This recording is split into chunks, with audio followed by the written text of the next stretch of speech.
பொதுவாக சொல்லுவார்கள், உலகில் பிறந்த ஒவ்வொரு மனிதனும் இந்த உலகத்தை விட்டு செல்வது என்பது பொது நியதி என்பதாக.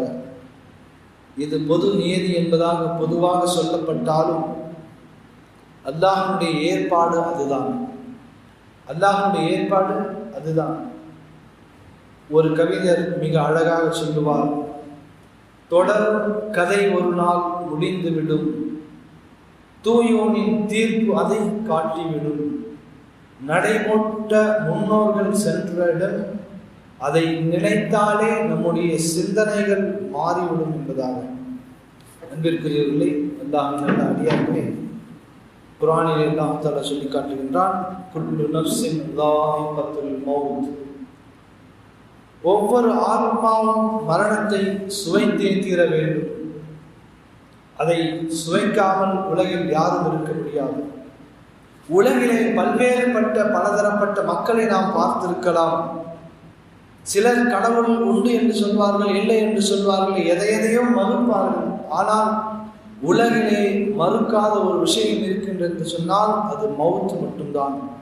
உலகில் உள்ள ஒவ்வொரு மனிதனும் அதை ஏற்றுக்கொள்வான், உறுதியாக ஏற்றுக்கொள்வான். ஏனென்றால் அதை உறுதியாக அவன் பார்க்கின்றான், உறுதியாக கண்ணுக்கு முன்னால் பார்க்கின்றான். உலகில் பிறந்த ஒவ்வொரு மனிதனும் இந்த உலகத்தை விட்டு சென்று கொண்டிருக்கின்றார்கள் என்பதற்கு. அதற்கு சாட்சியாக நம்மை சுற்றி பல மௌத்துடைய செய்திகள், மரணத்துடைய செய்திகள் அவ்வப்போது நாம் கேட்கின்றோமே, இதுவெல்லாம் நமக்கு ஒரு சாட்சியாக இருக்கின்றது.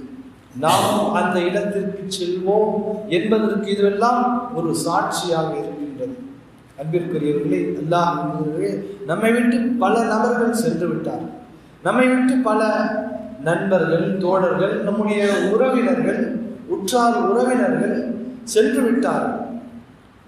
பொதுவாகவே நமக்கு ஒரு நல்ல ஒரு எண்ணம் இருக்கும்.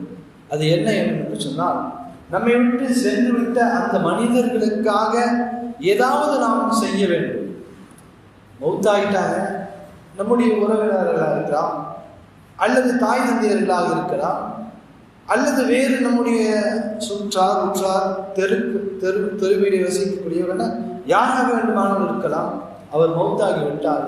நமக்கெல்லாம் ஒரு சிந்தனை இருக்கும், நாம் அவருக்காக வேண்டி எதையாவது செய்ய வேண்டுமே. உயிரோடு இருக்கும் பொழுது செய்வோம், அது வேற விஷயம். மௌத்தாகிவிட்ட பிறகும் நாம் அவர்களுக்காக வேண்டி எதையாவது செய்ய வேண்டும் என்பதற்காக முதல் தரமாக நாம் அவர்களுக்காக வேண்டி துஆ செய்வோம். துஆ செய்வோம். ஜனாசா தொழுகையிலே கலந்து கொண்டு அவர்களுக்காக துஆ செய்வோம். அவருடைய கபர்ஸ்தானில், அவருடைய அந்த மண்ணறையில் நின்று கொண்டு நாம் அவருக்காக வேண்டி பிரார்த்திப்போம். நம்மை விட்டு சென்ற நம்முடைய மூதாதையர்களாக இருக்கட்டும், உறவினர்களாக இருக்கட்டும், நாம் நன்மையை செய்ய ஆசைப்படுவோம். இதுல இரண்டு வகை இருக்கின்றது. ஒரு வகை இருக்கின்றது, சிலர்கள் மௌத்தாவதற்கு முன்பாக வசியத் என்று சொல்லக்கூடிய அந்த ஒரு மரண சாசனத்தை சொல்லி வசியத்தை செய்துவிட்டு செல்வார்கள். உதாரணத்திற்கு, அவர் ஏதாவது நல்ல ஒரு செல்வந்தராக இருப்பார். அவர் என்ன சொல்லிவிட்டு செல்வார் என்று சொன்னால், என்னுடைய இந்த சொத்திலே ஒரு பகுதியை இந்த மதரசாவிற்கு, இந்த மஸ்ஜிதிற்கு, அல்லது இந்த முதியோர் இல்லங்களுக்கு, இந்த நன்மைக்காக வேண்டி என்ன செய்வார், அவர் சொல்லிவிட்டு செல்வார். இந்த வசியத் இருக்கின்றதே, அந்த உறவினர்கள் கட்டாயம் நிறைவேற்றி ஆக வேண்டும். அவர்கள் மீது அது கடமையாக, இந்த வீட்டார்களோ அல்லது உறவினர்கள் என்ன செய்யணுங்க, அதை செய்ய வேண்டும். இன்னொரு வகை இருக்கின்றது, அவர் எதையுமே சொல்லிவிட்டு சென்றிருக்க மாட்டார், ஆனால் அவர்களுக்காக வேண்டி அவருடைய குடும்பத்தார்கள், அவருடைய உறவினர்கள் என்ன செய்வார்கள், நற்காரியங்களை செய்வார்கள். நிறைய நபர்களுக்கு உணவளிப்பார்கள், இல்லாதவர்களுக்கு உதவி செய்வார்கள், ஏழைகளுக்கு உதவி செய்வார்கள். இந்த நன்மைகளை எல்லாம் அவருக்கு எத்தி வைப்பதற்காக வேண்டி செய்வார்கள். இது இரண்டாவது வகை. இதிலே சில நேரங்களில் கடமையான விஷயத்தையும் அவர்கள் வசியத் செய்துவிட்டு சென்றிருப்பார்கள்.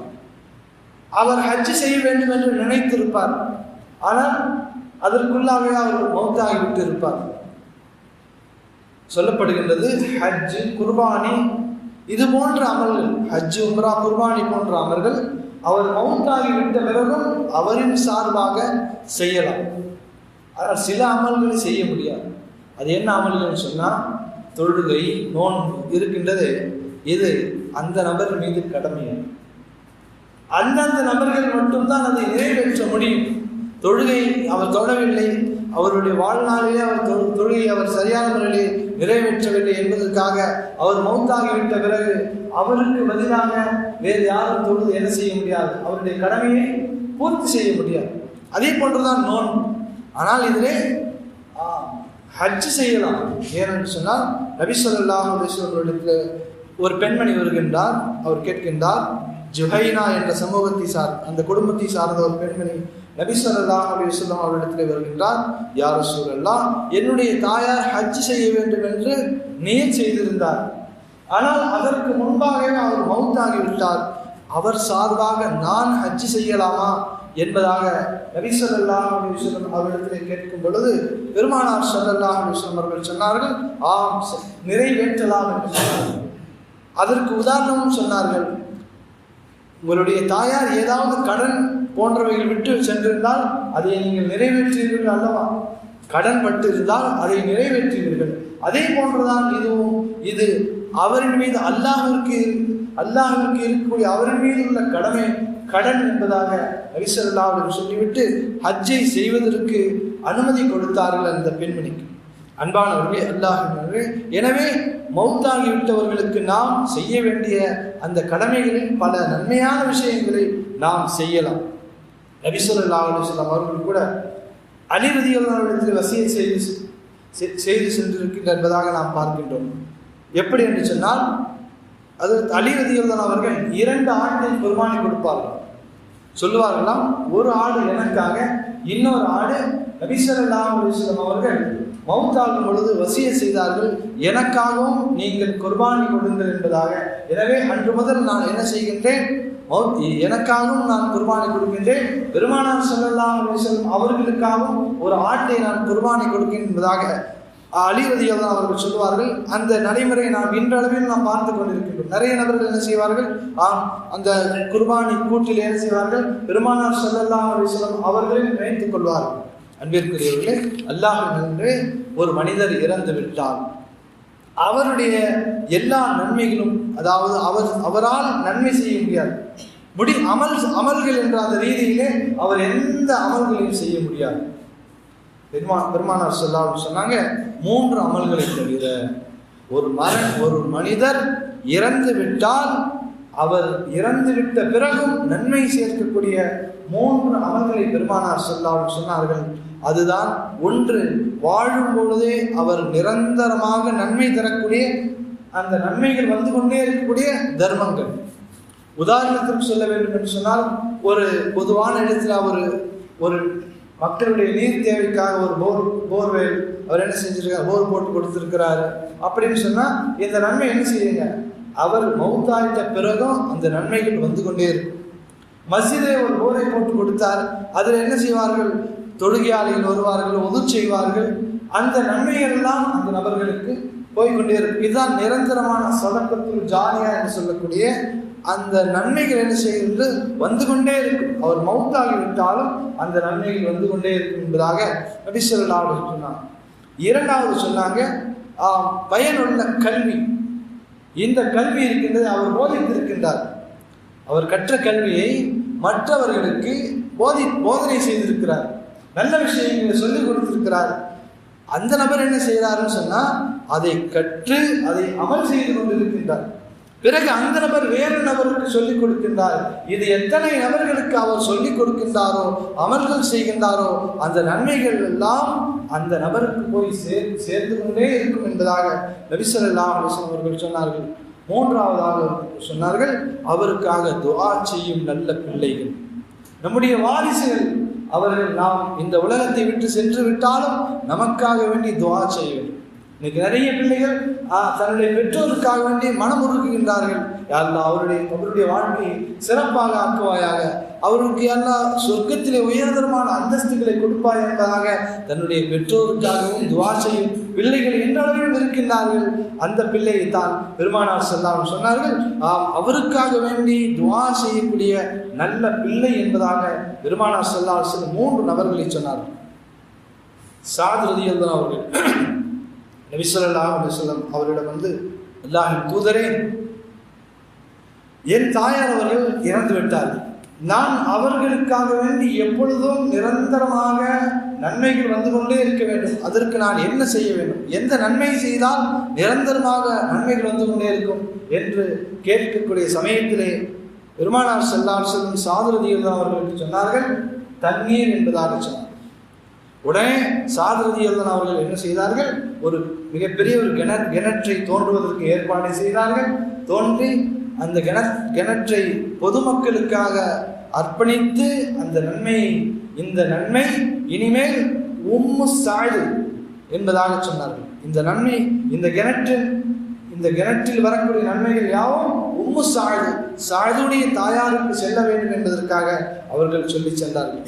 எனவே அன்பிற்குரியவர்களே, பொதுவாகவே மரணித்து விட்டவர்கள் நன்மைகளை எதிர்பார்த்து கொண்டிருக்கின்றார்கள். நம்முடைய உறவினர்கள் நமக்காக வேண்டி எதையாவது நன்மைகளை அனுப்புவார்களா, நம்முடைய உறவினர்கள் எதையாவது அவர்கள் நமக்காக வேண்டி துஆ செய்ய மாட்டார்களா, நன்மைகளை செய்ய மாட்டார்களா என்பதாக எதிர்பார்த்து கொண்டிருப்பார் என்பதாகவும் நாம் ஹதீஸிலே பார்க்கின்றோம். எனவே அவர்களுக்காக வேண்டி நாம் என்ன செய்யணுங்க, துஆ செய்ய வேண்டும். நபி ஸல்லல்லாஹு அலைஹி வஸல்லம் அவர்கள் ஒரு தடவை ஒரு கபரை கடந்து செல்லுகின்றார். அந்த நேரத்திலே பெருமானார் ஸல்லல்லாஹு அலைஹி வஸல்லம் அவர்கள் அந்த கபரை அடக்கம், அதாவது அந்த ஜனாசாவை அடக்கம் செய்து கொண்டிருக்கிற அந்த தோழர்கள் சொன்னாங்க, உங்களுடைய தோழருக்காக நீங்கள் துஆ செய்யுங்கள். தஸ்பீத், அவருக்காக நீங்கள் தஸ்பீத்தை கேளு. தஸ்பீஹ் அல்ல, தஸ்பீத்தை. அப்படி என்ன உறுதி, என்ன உறுதிங்க, உங்களுடைய சகோதரர் அவர் உறுதியாக கேள்விகளுக்கு பதில் சொல்வதற்கு, நிலையாக நிற்பதற்கு அவருக்காக வேண்டி நீங்கள் துஆ கேளுங்கள் என்பதாக நபி ஸல்லல்லாஹு அலைஹி வஸல்லம் சொல்லிவிட்டு சொன்னார்கள், இன்னும் சற்று நேரத்திலே அவரிடத்திலே மலக்குமார்கள் வருவார்கள், கேள்வி கணக்கை கேட்பார்கள். அந்த கேள்வி கணக்கிலே அவர் உறுதியாக நின்று பதில் சொல்வதற்கு, அவர் உறுதியாக நிலையாக நிற்பதற்கு அல்லாஹ்விடத்தில் நீங்கள் பிரார்த்தனை செய்யுங்கள் என்பதாக பெருமானார் ஸல்லல்லாஹு அலைஹி வஸல்லம் அந்த கபர் வாசல், அந்த கபரை, அந்த ஜனாசாவை அடக்கம் செய்து கொண்டிருக்கக்கூடிய அந்த நபர்களை பார்த்து பெருமானார் ஸல்லல்லாஹு அலைஹி வஸல்லம் அவர்கள் சொன்னார். அன்பிற்குரியவர்களே, இதுதான் இன்றைக்கும் நாம் கபரை, அதாவது கபர்ஸ்தானுக்கு சென்றோம், ஜனாசாவை அடக்கம் செய்து விட்டோம், வந்து விட்டோம் என்பதாக அல்ல, அவர்களுக்காக நின்று உற்றார் உறவினர்கள் நிறைய நேரம் துஆ செய்ய வேண்டும். அவர்கள் தனிப்பட்ட முறையிலே துஆ செய்ய வேண்டும். ஏனென்று சொன்னால் இது நபி ஸல்லல்லாஹு அலைஹி வஸல்லம் அவர்கள் சொல்லிக் கொடுத்தார், உங்களுடைய தோழர்களுக்காக நீங்கள் துஆ செய்யுங்கள்.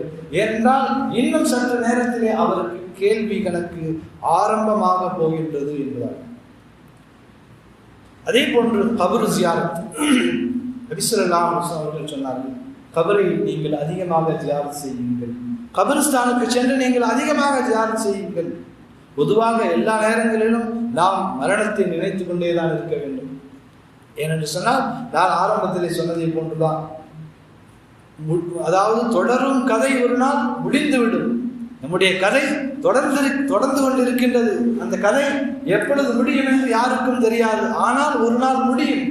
அல்லாஹ்வுடைய தீர்ப்பு அதை நமக்கு காட்டும். எனவே பொதுவாகவே பெருமானார் ஸல்லல்லாஹு அலைஹி வஸல்லம், நீங்கள் கபர்ஸ்தானுக்கு சென்றால் நீங்கள் அதிகமாக அல்லாஹ்விடத்திலே துஆ செய்யுங்கள் சொன்னார்கள். பெருமானார் ஸல்லல்லாஹு அலைஹி வஸல்லம், நான் உங்களுக்கு கபர் ஜியாரத் செய்வதை நான் தடை செய்திருந்தேன் ஒரு காலத்திலே, ஆனால் இப்பொழுது நீங்கள் ஜியாரத் செய்யுங்கள் என்று சொல்லிவிட்டு பெருமானார் ஸல்லல்லாஹு அலைஹி வஸல்லம் சொன்னார்கள், ஏனென்றால் இது உங்களுக்கு மறுமையின் சிந்தனையை ஏற்படுத்தும், இந்த உலகத்துடைய பற்றின்மையை ஏற்படுத்தும் என்பதாக நபி ஸல்லல்லாஹு அலைஹி வஸல்லம் அவர்கள் காரணம் சொன்னார்கள். நீங்கள் கபருக்கு கபரிஸ்தானுக்கு செல்லுங்கள், அங்கு நீங்கள் ஜியாரத் செய்யுங்கள் சொன்னார்கள். ஆம், உங்களுக்கு நினைவு வர வேண்டும், ஆம் நாமும் இந்த இடத்திற்கு செல்ல வேண்டும் என்ற அந்த உணர்வு ஏற்பட வேண்டும் என்பதற்காக நபி ஸல்லல்லாஹு அலைஹி வஸல்லம் அவர்கள் கபரிஸ்தானுக்கு செல்ல சொன்னார். ஏன் இதை தடை செய்திருந்தேன், என்பதாக நபி ஸல்லல்லாஹு அலைஹி வஸல்லம் முன்னால் சொன்னார்களே, அதற்கும் காரணம் இருக்கு. ஏனென்று சொன்னால் மக்கள் இதை என்ன செய்திருக்கிறாங்க, கபர்ஸ்தானுக்கு சென்று யாராவது அடக்கம் செய்யப்பட்ட அந்த இடத்துக்கு சென்று அங்கு விழாக்களை கொண்டாடுவது, மகிழ்ச்சியாக இருப்பது, ஏதோ ஒரு சுற்றுலா தலம் போல அங்கு சென்று நாம் என்ன செய்யறதுங்க, அங்கு போயிட்டு ஜாலியா இருக்கிறது என்பதெல்லாம் அல்ல. ஏதோ நம்முடைய சுற்றுலா தலங்கள் அல்ல இந்த கபர்ஸ்தான்கள், அடக்கம் செய்யப்பட்டிருக்கிற இடங்கள். செல்ல வேண்டும், அங்கு சென்றால் அதற்கான நோக்கம் என்ன, நமக்கு மறுமையுடைய சிந்தனை ஏற்பட வேண்டும் என்பதற்காக நபி ஸல்லல்லாஹு அலைஹி வஸல்லம் அவர்கள் என்ன சொன்னார்கள், நீங்கள் கபர்ஸ்தானுக்கு செல்லுங்கள், அங்கு என்ன செய்யுங்கள், சென்று நீங்கள் துஆ செய்யுங்கள்.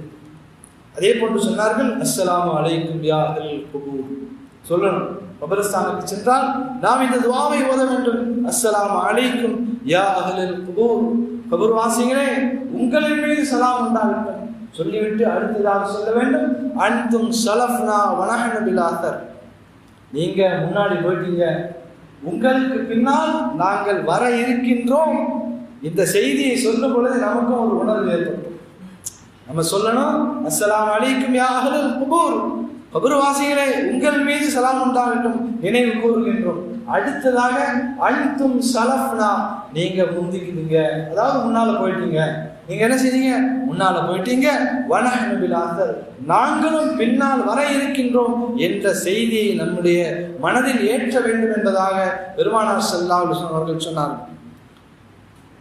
ஒரு தடவை ஆயிஷா ரலியல்லாஹு அவர்கள் சொல்லுகின்றார்கள், ஒரு நாள் இரவு நபி ஸல்லல்லாஹு அலைஹி வஸல்லம் அவர்களை என்னுடைய வீட்டிலே காணவில்லை. நான் பெருமானார் ஸல்லல்லாஹு அலைஹி வஸல்லம் அவர்களை தேடி சென்றேன். பார்த்தால் அவர்கள் பக்கை என்ற கபர்ஸ்தானிலே பெருமானார் ஸல்லல்லாஹு அலைஹி வஸல்லம் அவர்கள் துஆ செய்து கொண்டிருந்தார்கள். தன்னுடைய கைகளை உயர்த்தியவர்களாக உருக்கமாக அல்லாஹ்விடத்திலே துஆ செய்து கொண்டிருந்தார்கள். நாம் இதை செய்யணும். நிறைய பேர் என்ன செய்யறாங்க, கபர்ஸ்தானுக்கு சென்று துஆ செய்தாலே தவறாக புரிந்து கொள்ளக்கூடாது, ஏதோ நாம் அவரிடத்திலே துஆ செய்கின்றோம் என்பதாக. இது நாம் அல்லாஹ்விடத்திலே துஆ செய்கின்றோம். யாரிடத்துல மௌத்தாகி இருக்கின்றாரே அவரிடத்தில் நாம் துஆ செய்யவும் கூடாது. எங்காவது யாராவது அடக்கம் செய்யப்பட்டிருந்தால் அங்கே சென்று என்ன செய்யக்கூடாதுங்க, கையை ஏந்தி துஆ செய்வது, அவருடைய கபர்ஸ்தானிலே சென்று சஜிதா செய்வது, இதுவெல்லாம் தடை செய்யப்பட்டது.